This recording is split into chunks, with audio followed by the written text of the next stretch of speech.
Breaking news YSRCP spokesperson Posani మురళీకృష్ణకి heart stroke వచ్చిందా? ఆయన ప్రస్తుతం రాజంపేట సబ్ జైల్లో ఉన్నారు. ఆయనకి సడన్గా హార్ట్ స్ట్రోక్ వచ్చింది. హాస్పిటల్కి వెంటనే తరలించారంటూ కూడా ఒక వార్త వెలుగులోకి రావడం జరిగింది. ఇందులో ఎంతవరకు నిజం ఉంది? ఇదేమైనా పుకారా, లేకపోతే వైసీపీకి సంబంధించిన వాళ్ళు ఒక డ్రామా ప్లే చేస్తున్నారా? ఇందులో వాస్తవాలు ఏమున్నాయి అసలు? ఈ పూర్తి విషయాలన్నీ కూడా మనం తెలుసుకునే ప్రయత్నం చేద్దాం.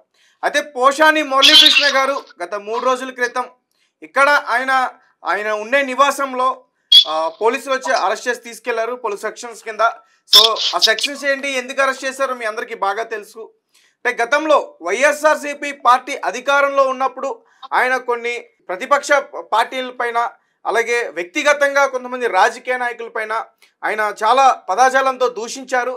అందుకని చెప్పి అతన్ని అరెస్ట్ చేశారని చెప్తున్నారు. అయితే అతని మీద అవే కాకుండా ఇంకా వేరే కేసులు కూడా ఉన్నాయి. దాదాపు 16 కేసుల వరకు కూడా ఉన్నాయంటూ కూడా చెప్తున్నారు.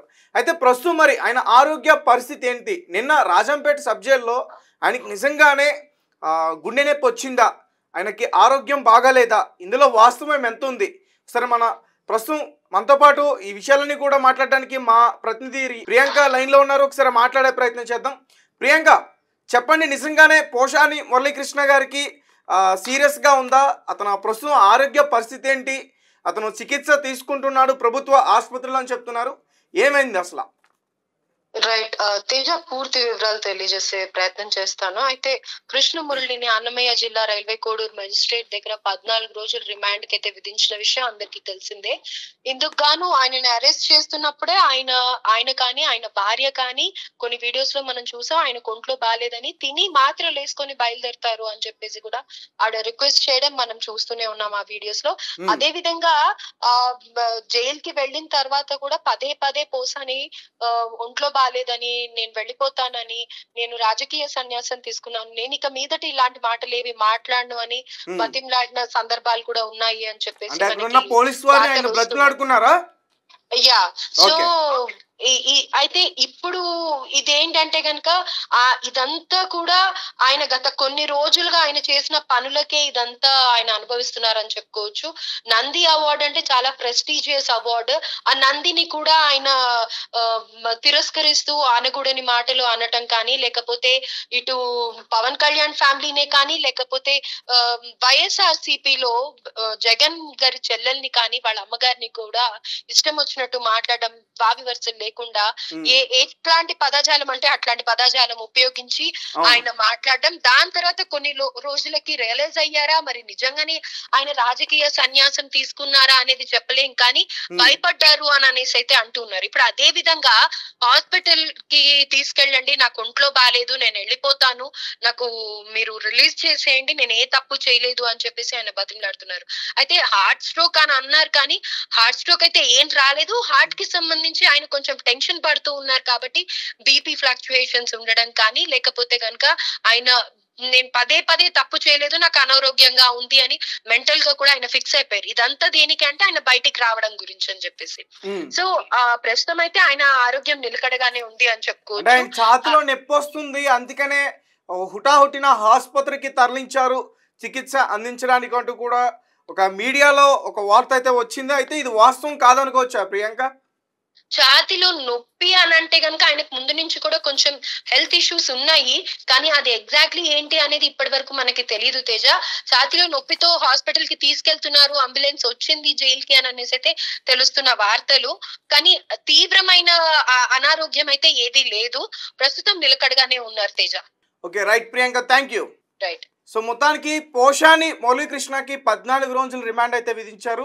అయితే మార్చి 13వ తేదీ వరకు కూడా ఆయన జైల్లో ఉండాల్సిన అవసరం అయితే ఉంది.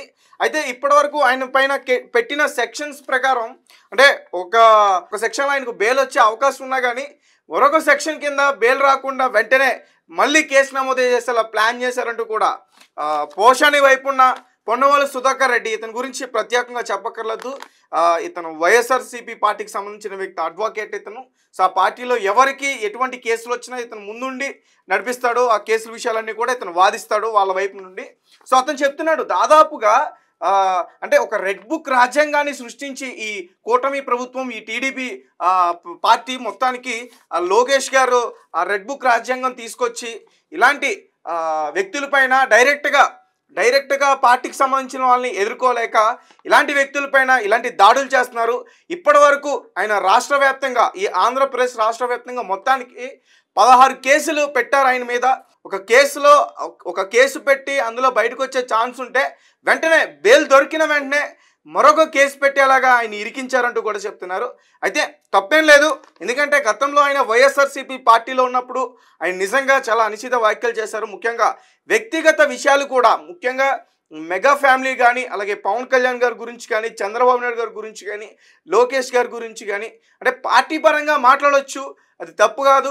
ప్రజల వైపు నుంచి మీరు ఏదైనా ప్రశ్నించే ప్రయత్నం కూడా చేయొచ్చు, అది తప్పు కాదు. కాకపోతే వాళ్ళ వ్యక్తిగత జీవితాల గురించి ఆయన కొన్ని అనుచిత వ్యాఖ్యలు అయితే ఖచ్చితంగా చేశారని చెప్పుకోవచ్చు.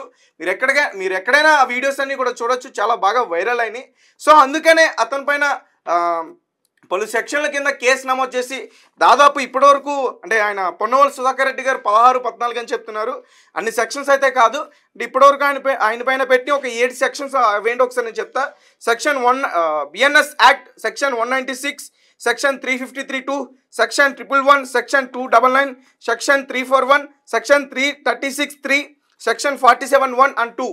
సో అంటే దాదాపు ఇప్పటివరకు కూడా 7 సెక్షన్ల కింద కేసు నమోదు చేసి అతను అయితే అరెస్ట్ చేయడం జరిగింది. అంటే ఈ సెక్షన్స్ అన్ని చూస్తుంటే నిజంగా ఒక దేశ ద్రోహికి కూడా అన్ని సెక్షన్స్ ఉండో, అన్ని సెక్షన్స్ ఇతని మీద ఉన్నాయి. ముఖ్యంగా ఫార్జరీకి సంబంధించిన ఒక సెక్షన్ కూడా పెట్టారు. మరి ఇతను ఏం చేశాడు ఏంటి అనేది త్వరలో మనందరికీ బయటికి ఒక రిపోర్ట్ వచ్చే అవకాశం ఉంది. అలాగే రేపు, అంటే ఇప్పుడు ఆయనకి ఛాతిలో నొప్పి అని చెప్పేసి చెప్తున్నారు. సాధారణంగా అంటే కొంచెం గ్యాస్ ఎక్కువ ఉంటే ఇలాంటి ఛాతిలో నొప్పి రావడం, టైంకి భోజనం చేయకపోతే ఛాతిలో నొప్పి రావడం ఎక్కువగా వస్తూ ఉంటే మనందరికీ తెలుసు, చాలామంది డాక్టర్స్ కూడా చెప్తూ ఉంటారు. అయితే ఈ ఛాతి నొప్పిని తీసుకుని వైఎస్ఆర్సీపీ ప్రభుత్వం ఎలా అంటే ఒక డ్రామా ప్లే చేస్తుంది. పోషాని మురళీకృష్ణకి హార్ట్ స్ట్రోక్ వచ్చింది, అతనికి గుండె నొప్పి వచ్చిందంటూ కూడా ఒక మీడియా కథనాన్ని బయటికి తీసుకొచ్చే ప్రయత్నం చేస్తుంది. అందులో ఎటువంటి వాస్తవం లేదు. ప్రస్తుతం ఆయన ఆరోగ్య పరిస్థితి చాలా బాగానే ఉంది. ఆయనకి ట్రీట్మెంట్ గవర్నమెంట్ హాస్పిటల్లో అందిస్తున్నారు. తర్వాత అతన్ని విచారించిన తర్వాత మళ్ళీ కోర్టుకి తీసుకెళ్ళి అక్కడికి హాజరుపరిచే పరిస్థితి అయితే ఉంటుంది. సో పోషాని మురళీకృష్ణ గారి పరిస్థితి అయితే నిలకడగానే ఉంది. ఆయన ఆరోగ్య పరిస్థితి, ఆయనకి ఎటువంటి ఇబ్బంది అయితే లేదు. సో అంటే రేపు సోమవారం కూడా అతన్ని